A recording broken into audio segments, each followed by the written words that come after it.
Halo teman-teman, di video kali ini admin mau nyeritain film yang berjudul Chasing the Wind.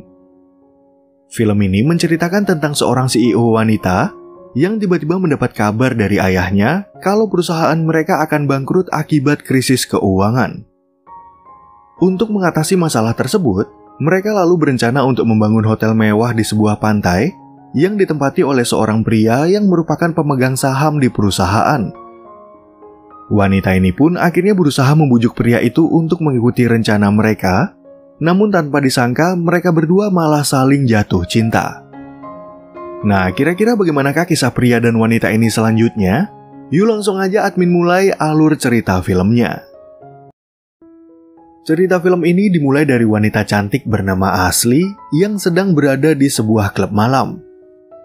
Ceritanya, si Ashley ini berhubungan dengan seorang pria bernama Ed Cheng yang merupakan bawahannya sekaligus pengacara di perusahaan.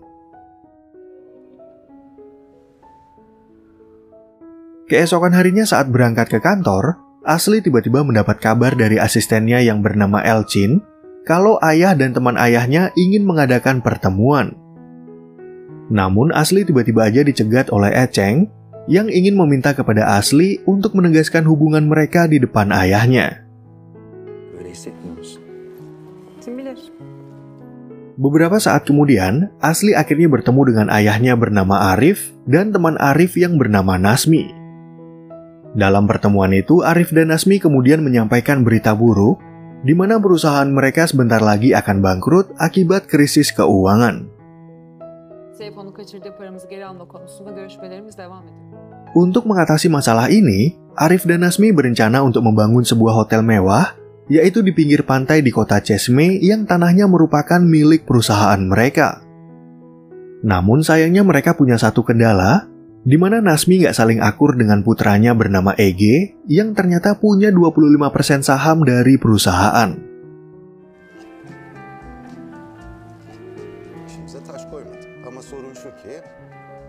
Karena Ege udah tinggal di pantai itu selama 10 tahun, mereka ternyata butuh persetujuannya untuk menjalankan rencana ini. Sebenarnya beberapa waktu lalu Nasmi pernah menghubungi Ege lewat pengacaranya, tapi Ege langsung menolak rencana mereka. Sebagai CEO di perusahaan ini, Ashley tentunya merasa khawatir dengan krisis yang mereka alami, oleh karena itu dia akan berangkat ke kota Chesme untuk berbicara dengan Ege. Kebetulan waktu masih kecil Ashley pernah satu kali bertemu dengan Ege, sehingga Ashley jadi merasa yakin kalau dia bisa membujuk Ege untuk mengikuti rencana mereka. Sebelum berangkat keluar kota, Ashley sempat menyuruh Elchin untuk mencari foto Ege dari internet. Sayangnya Ege nggak punya akun di berbagai sosial media, tapi berkat nomor ponsel dari pemilik saham di perusahaan, Elchin akhirnya bisa membuat janji ketemu dengan Ege. Sementara itu di tempat lain, Ege terlihat sibuk di sebuah restoran karena ternyata dialah pemilik dari restoran itu dan sekaligus merangkap menjadi koki. Di sisi lain, Ashley juga udah sampai di kota Chesme, di mana dia kebetulan aja masuk ke restoran Ege dan langsung memesan makanan dari anak buah Ege bernama Yaman.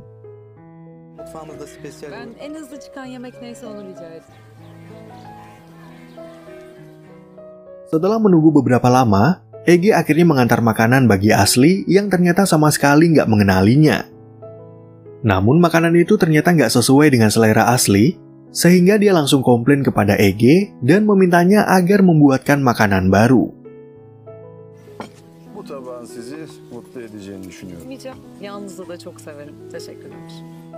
Ketika Yaman sedang menghidangkan minuman penutup, Ashley ternyata udah diawasi oleh pria tua hidung belang yang berniat menggoda Ashley untuk diajak bersenang-senang. Untungnya kejadian itu dilihat oleh Ege, jadi dia langsung menyuruh Yaman untuk mengusir pria tersebut yang telah melakukan pelecehan kepada Ashley. Setelah menolong Ashley dari pria hidung belang, Ege kemudian mengajak Ashley untuk minum bersama sambil mengobrol. Ashley yang mabuk pun akhirnya menggoda Ege untuk berbagi kehangatan, tapi begitu dia mengantar Ashley sampai di depan kamar hotel, Ege tiba-tiba aja menolak ajakan Ashley. Gelmiyor musun? Keesokan harinya, Asli lalu mendapat kabar dari Elchin yang memberitahu kalau Ege ingin bertemu di tepi pantai milik perusahaan mereka. Sesampainya di sana, Asli kemudian meminta seorang pegawai untuk memanggil Ege, dan begitu mereka berdua bertemu, Asli nggak menyangka kalau Ege adalah pemilik restoran kemarin malam. Nasıl yani? Yani adını yazınca hayatındaki tüm... Selain bertemu dengan Ege, Asli juga terkejut melihat Yaman yang ternyata juga bekerja di tempat ini. Pada pertemuan itu, Ege mengatakan kalau sebenarnya dia udah mengetahui sosok Asli dari sosial media, tapi dia nggak menyangka kalau Asli akan makan malam di restorannya. önemseme istersin. Buradaki bu Bunda bir anlaşalım. Artı hayatımın devamlılığını... Setelah sedikit basa-basi dan berkenalan, Asli lalu memberitahu tujuannya bertemu dengan Ege adalah untuk menjelaskan tentang kondisi krisis yang dialami perusahaan. Selain itu, Asli juga meminta persetujuan Ege untuk membangun hotel di pantai ini dan berjanji kalau Ege akan mendapatkan keuntungan yang lebih banyak daripada mereka. cesur bulduğumu itiraf etmeliyim. Saygı duydum. Bir saniye bir gelsene. Çok küçük. Gak peduli sebanyak apa uang yang akan mereka berikan, Ege akhirnya dengan tegas menolak tawaran Asli. Ege pun beralasan kalau dia udah membangun rumah sekaligus sekolah selancar di pantai ini, dan dia juga nggak akan rela kalau alam seindah ini ingin dihancurkan oleh perusahaan mereka. Benim bütün dünyam bu. Yani evim şurada. Mengingat proyek mereka sangat penting, Asli lalu menawarkan beberapa fasilitas bagi Ege, dan mereka hanya akan mengubah sedikit pemandangan di pantai ini. Namun Ege tetap kekeh dengan pendiriannya, dan menyuruh Asli agar segera pulang, karena sampai kiamat pun dia nggak akan pernah menerima penawaran mereka. Evine dokunmayız tamam. Ama dersen ki Bir bu ayakkabılar. Bir pisler.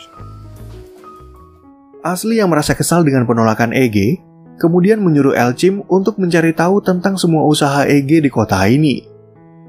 Ternyata Asli berniat untuk mencari tahu tentang kelemahan Ege, siapa tahu restoran dan sekolah selancarnya ada tunggakan pajak, atau Ege sendiri punya catatan kriminal. yoksa kapatıyorum haberleşiriz. Sebelum Ege sepakat dengan proyek mereka, Asli akhirnya memutuskan untuk tinggal seminggu lebih lama dan akan mengusahakan segala cara demi membujuk Ege. Keesokan harinya, Asli kembali menemui Ege dan memberitahu kalau dia ingin mengajak Ege untuk mengunjungi suatu tempat. Çok kısa. Rica ediyorum. Beberapa saat kemudian, mereka berdua akhirnya sampai di sebuah pantai yang tampak sedikit berbeda dari pantai milik mereka. Di sana, Asli berusaha membujuk Ege agar pindah ke pantai ini, di mana Ege akan tetap mendapatkan keuntungan seperti yang mereka janjikan. Namun sayangnya tawaran itu nggak bisa membuat Ege merubah keputusannya. Karena udah ditolak sebanyak 2 kali, Asli lalu menggunakan cara yang ketiga, yaitu dia mencoba untuk mendekati Ege dengan berpura-pura ingin belajar berselancar.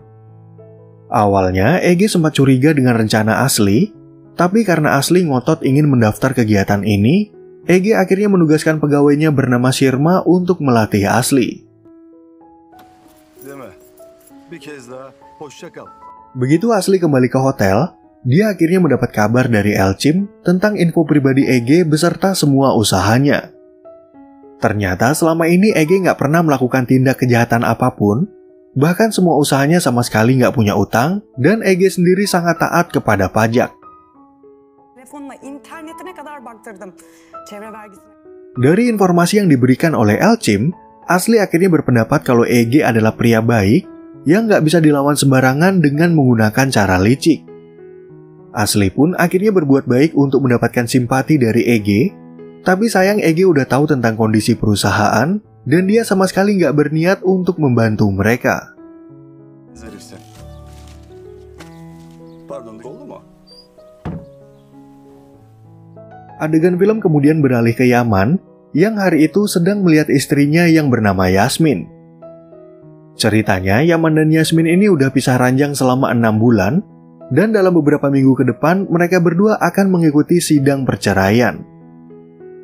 Benim evim, yuvam, hayatla olan bağım.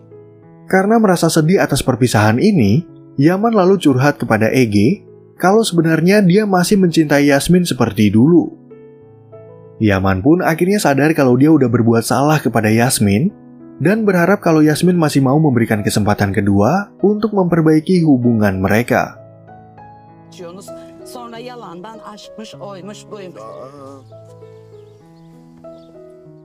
Setelah mendengar curhatan Yaman, Ege kemudian mencoba untuk berbicara dengan Yasmin tentang hubungannya dengan Yaman.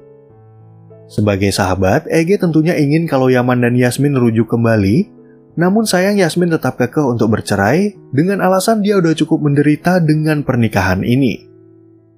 İstemiyorum. Biz Yaman'la çok iyi iki arkadaşız. Setelah Yasmin pindah tempat duduk, Asli tiba-tiba aja muncul di tempat itu dan mengatakan kalau dia mendengar semua pembicaraan Ege dengan Yasmin. Nggak lama kemudian datang seorang pria bernama Sinan yang terus aja memaksa Ege untuk menjadi guru selancarnya. Jadi Ege akhirnya berbohong kalau waktunya udah penuh untuk melatih Asli. Zaten buralardayım da. Bakalım hadi görüşürüz. Diyorum ki hocam aslında bir başlasam net 3 güne çözeceğim şu soruyu.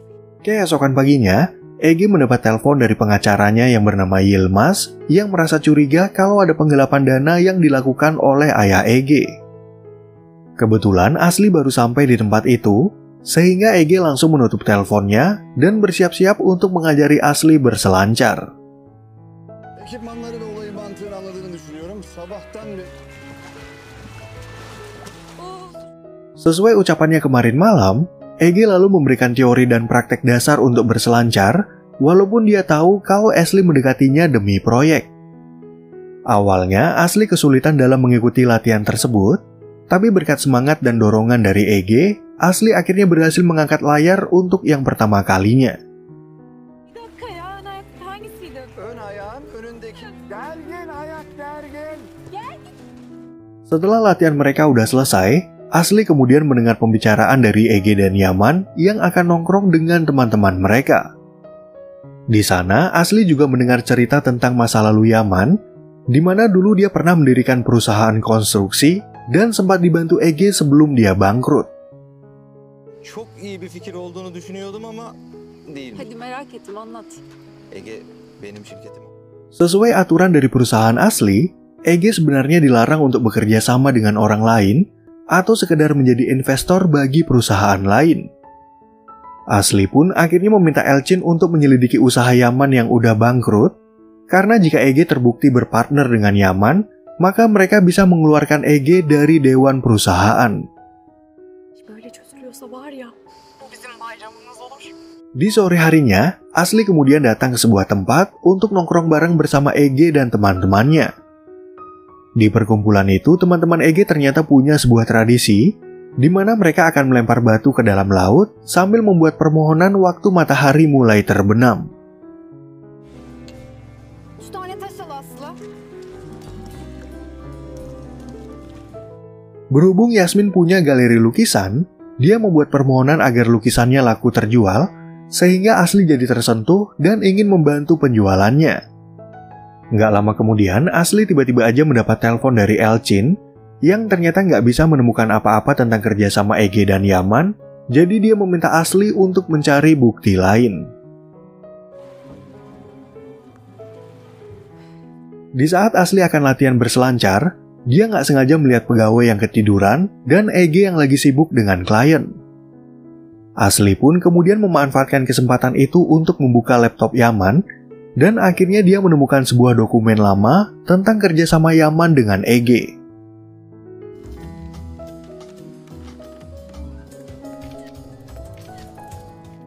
Begitu Ege datang menemuinya, Asli lalu berpura-pura menanyakan hubungan Yaman dengan Yasmin, sehingga Ege akhirnya menceritakan tentang kisah mereka. Kebetulan hari ini Ege ada jadwal untuk berkunjung ke kebun anggur, dan dia ingin mengajak Asli untuk ikut, agar Ege ada teman ngobrol di perjalanan. Restorana mı? Yok ya bir özel şarap yapan bir abim var restoran. Sebelum masuk ke dalam mobil, Ege kembali mendapat telepon dari Yilmaz yang memberitahu kalau Asli dan ayahnya nggak terlibat dalam penggelapan dana. Ege pun kemudian mengajak Asli berangkat ke kebun anggur, Tapi di tengah perjalanan mereka sempat mampir di kebun mastik yang ditanam di lahan milik perusahaan mereka.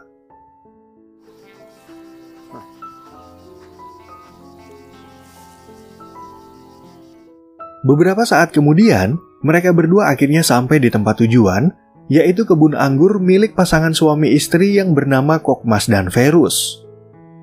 Kebetulan Kokmas sedang berada di perjalanan pulang, sehingga Ferus ingin mengajak mereka untuk menikmati wine dan bercerita tentang kondisi kebun mereka. Ben öyle yiyemem. Sambil menunggu suaminya pulang, Ferus kemudian bercerita kalau dia adalah sahabat dari ibu Ege bernama Vigen yang udah lama meninggal. Ceritanya, Vigen ini adalah seorang penyanyi yang kaya raya, tapi dia malah bernasib buruk waktu menikah dengan Nasmi, hingga Vigen memilih untuk bercerai dan hidup berdua dengan Ege. Çok yazık oldu benim arkadaşıma. Ketika Ege menginjak usia remaja, Nasmi sengaja menyekolahkan Ege ke luar negeri, yang membuat Vigen merasa semakin tertekan dan akhirnya meninggal dunia.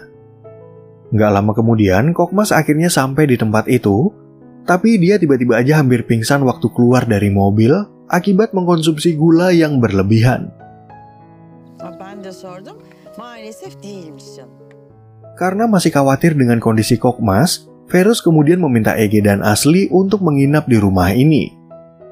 Kebetulan hari ini udah sangat gelap, dan Ferus juga membutuhkan bantuan dari mereka berdua untuk berjaga-jaga jika terjadi sesuatu dengan suaminya. Tabii ki yani. Siz öyle diyorsanız. Ege. Melihat hanya ada satu kasur di kamar tamu, Asli lalu berpikir untuk tidur di luar, dengan alasan dia takut dipegang-pegang Ege jika mereka tidur bersama-sama. Namun Ege memberitahu kalau sekarang sedang musim ular, sehingga Asli akhirnya terpaksa tidur bersama Ege karena dia lebih takut digigit ular daripada digigit Ege.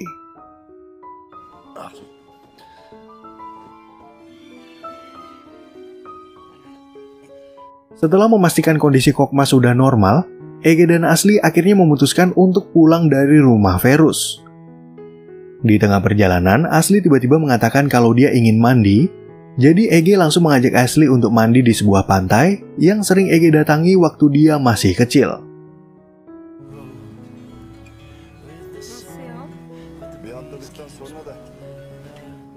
Walaupun Asli belum pernah melompat dari tebing, dia ternyata nggak takut dengan ajakan Ege yang sempat mengira kalau Asli adalah cewek penakut.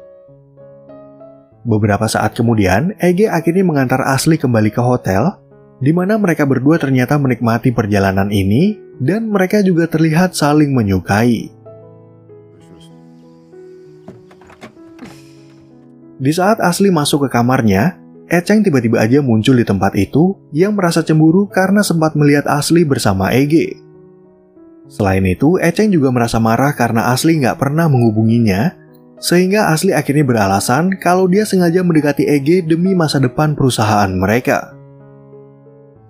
Cenk bak bizi görecekler, işkillenecekler. Onlarıma cevap ver. Bak merak ediyorum seni. Tamam konuşuruz. Keesokan harinya, Asli kemudian bertanya untuk yang terakhir kalinya apakah Ege masih menolak rencana mereka. Di sini Asli juga memperingati Ege agar Ege nggak bermusuhan dengan Arif dan Nasmi yang bisa mengusahakan segala cara untuk mengusir Ege dari pantai ini. Sen izin vermeyince sana savaş açacaklar. Setelah berhari-hari tinggal di kota ini, Asli lalu mengatakan kalau dia akan kembali ke kota Istanbul, tapi sebelum berpisah, Ege ingin mengundang Asli untuk makan malam di rumahnya.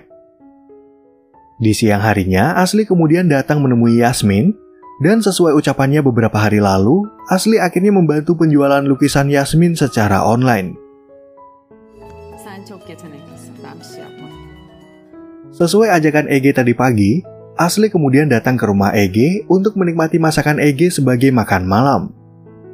Kebetulan Asli juga membawa hadiah bagi Ege, yaitu piringan hitam dari sebuah album lagu yang akan mengiringi makan malam mereka agar lebih ceria dan romantis.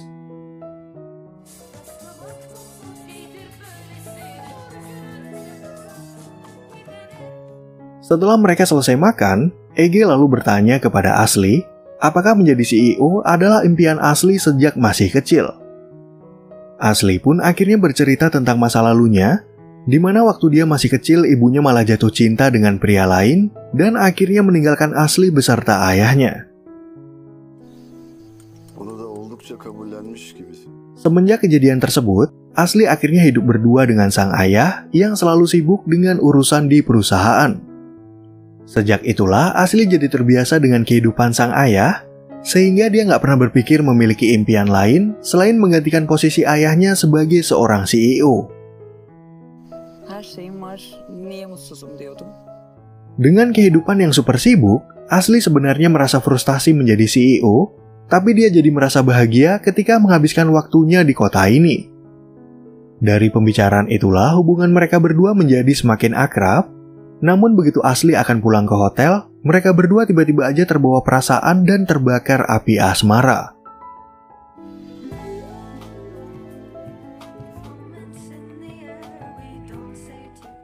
Setelah pergulatan sengit kemarin malam, Asli akhirnya memutuskan untuk tinggal lebih lama bersama Ege. Bahkan Asli juga meminta Elçim untuk membatalkan rencana jahat mereka kepada Ege, tapi sayang pembicaraan mereka itu ternyata didengar oleh Eceng. Elçin, şu an her şey yoksa. Alo, Aslı? Selama berada di kota ini, Ege dan Asli lalu membantu Yasmin untuk menyiapkan galeri seni sebagai bentuk dukungan mereka terhadap usaha Yasmin. Selain itu, Ege dan Asli juga sering menghabiskan waktu bersama, sehingga hubungan mereka jadi penuh dengan gelora cinta, dan Asli akhirnya melupakan hubungannya dengan Eceng.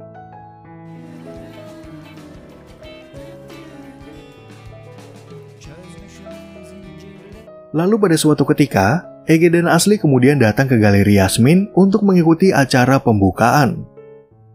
Di acara itu, Yaman tiba-tiba aja berbicara di depan para pengunjung, di mana dia ingin meminta maaf atas kesalahannya kepada Yasmin dan meminta kesempatan kedua untuk memperbaiki pernikahan mereka. Seni gerçekten çok seviyorum. Biliyorum bunu gösterin. Ketika mereka sedang merayakan keberhasilan Yasmin, Eceng tiba-tiba aja muncul di tempat itu dan memberitahu kalau dia adalah pengacara perusahaan sekaligus pacar dari Asli. Selain itu, Eceng juga mengatakan kalau Ege dikeluarkan dari dewan perusahaan dan dalam beberapa hari lagi, Arif dan Nasmi akan mengadakan rapat untuk memulai pembangunan hotel. Yönetimindeki söz hakkını kaybettim. Untuk membuktikan ucapannya, Eceng kemudian memperlihatkan dokumen yang difoto oleh Asli, di mana Ege udah melanggar aturan dari perusahaan. Asli pun akhirnya berusaha untuk memberikan penjelasan kepada Ege, tapi sayang Ege udah terlanjur kecewa dan sama sekali nggak percaya sama ucapan Asli.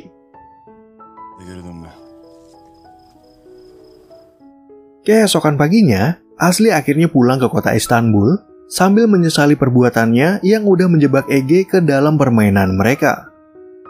Di sisi lain, Ege juga merasa galau dengan keadaan ini dan nggak menyangka kalau Asli akan memanfaatkan perasaannya hanya demi kepentingan perusahaan.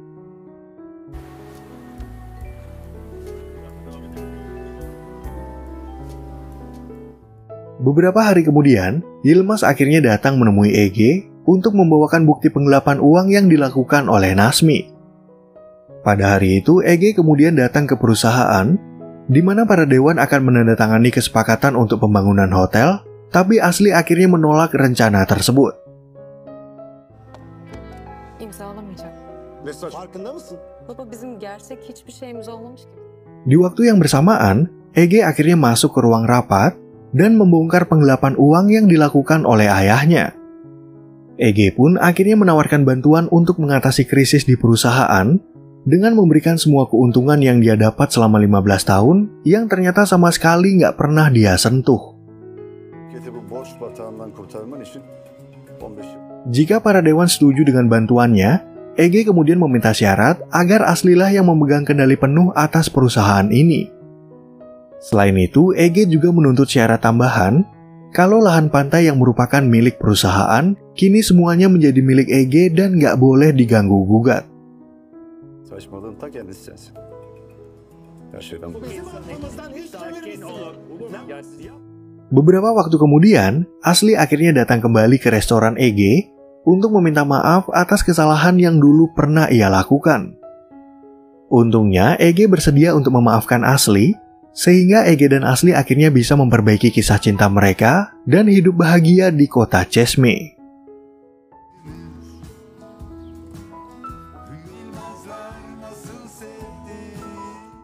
Nah, oke teman-teman.